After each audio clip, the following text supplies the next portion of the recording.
থেকে একজন গৃহবধূ নিখোঁজ রয়েছে। গোটা বিষয়টি আপনার কাছে এসেছে, কি বিষয়টা জানাবেন? গত 28 তারিখে 28 তারিখে সন্দীপ বর্মন আমাদের পিএসএ আসে এবং আসার পরে একটা মিসিং ডায়েরি করে। মিসিং ডায়েরিটা ওনার মিসেসের নামে। অ্যাকচুয়ালি উনি নাকি গত 27/11/2025 তারিখে বাপের বাড়ি যাবে বলে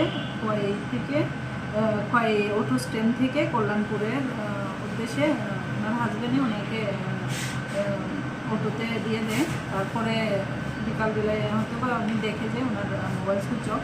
তারপরে খবর টবর নেওয়ার পরে জানতে পারে যে বোট নাকি বাপের বাড়িতে যায়নি। তারপরে ওনার বেসিসে আমরা একটা মিসিং এন্ট্রি করি। মানে তদন্ত চলছে, তদন্তে কি মনে হচ্ছে? এখন তো আমরা যা যা ইনভেস্টিগেশন করছি, ইনকোয়ারি করছি ওনাকে ট্রেস করার জন্য।